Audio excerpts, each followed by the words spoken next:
Hello, everyone. Cobra Kai's Season 6 Part 2 arrives on Netflix. Part 1 struck first, and Part 2 strikes hard. I love these past 5 episodes. It's 6 through episode 10. We still have 5 more to go. I don't know whose bright idea it was to split this last season into 3 parts. It's kind of annoying. Maybe they wanted it to lead into the movie originally, Karate Kid Legends. Who knows, but I think the gap in between the 5 episode intervals, as epic as it sounds to count down, affects the momentum of this season, which is actually a pretty wonderful season once you factor in these new episodes that arrived on Netflix. The last one, episode 10, kind of jumps the shark a little bit. I'll get to that. Overall, like many of you, I've loved Cobra Kai since the beginning when it was on YouTube and then season 3 on Netflix. You know, it was a while, but they've been pretty strong, pretty consistent ever since going on Netflix. And yeah, they throw some swings here. They throw some curveballs, to say the least. There's a lot of surprising moments, and I'm grateful that this season wasn't really spoiled.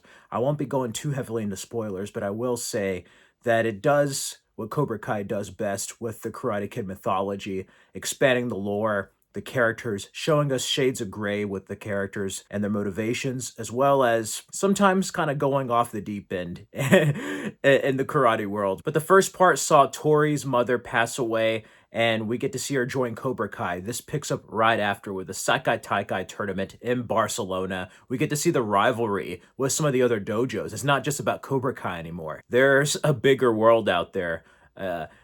Let's just say the All Valley was a pond, and of course the world is an ocean, and there's bigger fish in this ocean. I love seeing the distinct personalities of each dojo and the kind of rivalry and friendships that brew between our main characters in Miyagi-Do and Cobra Kai. William Zabka is wonderful as ever as Johnny, Ralph Macchio as Daniel, the whole cast, like Robbie, Miguel, Tori, Sam, Hawk, Kenny, they all do a great job here. Seeing Kreese, more determined than ever to win after everything that's happened to him the past couple of seasons, and really throughout the whole Karate Kid mythology. I love seeing the locations. I love seeing the relationships and rivalries and the fights that brew. There's a lot of infighting, which can get old, but then again, that's brought up by the writers. It's almost like kind of going through a greatest hits before the main conclusion. And episodes 6 and 7 are solid entries at building relationships and rivalries. And at the end of 7 going on 8 is where the real fun begins. I won't go into it, but there's a couple of surprises that make it a very exciting time for these episodes. So much that it's fulfilling, and it feels almost like a finale before the finale. And then episode 10 happens, and it's going well, and then it kind of jumps the shark in a way that you've seen with the fight in season 2 at the school, or even Daniel's home invasion. This fight happens, and where's the security? Where's the police? The all-out chaos and madness has ensued, and that can be both a strength and a flaw for Cobra Kai. It does like its grand fight pieces, so to speak, but it does end on a shocking note that I'm like, where are they going to go in the next 5? Like, I don't know what's going to happen anymore. I mean, I'm just like, anything can happen at this point. I love seeing the history of Miyagi explored. We found out in the last part that he was a champion in the Saikai Taikai tournament back in the day.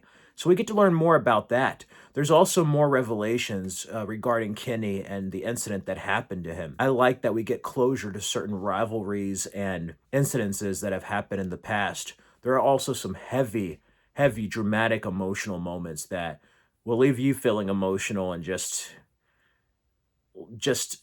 speechless. That's all I'm going to say.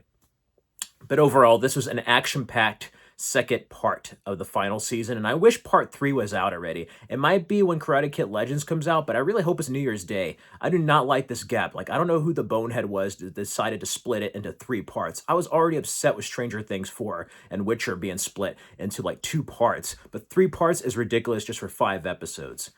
On the plus side, though, it makes it an easy binge, and I have to say this part so far is better than part 1. Part 1 was barely getting going, so I'd probably give this an 8 out of 10 punches. Yeah, this was awesome. I kind of want to wait to rewatch everything when the final part is out. And if you're willing to wait, maybe wait until the final 5 episodes are done so you can watch all 15, because I think that would change my opinion on these episodes, and the feel and flow of them would feel different when you watch it as one long binge the way it's meant to be watched. But overall, I hope they stick the landing. This has been a wonderful show and what they added to the Karate Kid mythology and also enhanced what came before. I can't wait to watch the complete saga for years to come once it's done. These actors have done an amazing job, both legacy characters and new, and I hope to see them in many movies in the future. Miguel's already Blue Beetle, so there's that. So yeah, we'll have to see what happens, but overall, as a Cobra Kai fan, if you weren't sure what to think after part 1 of season 6, give this one a shot. It's pretty good. Same strength and flaws as always, but this one is just on point, and the fighting is the best it's been. I absolutely love the fighting in this season. That does it for my thoughts of Cobra Kai Season 6 Part 2. You can check out these other Cobra Kai Karate Kid related videos. Stay safe and healthy, everyone. Till next time.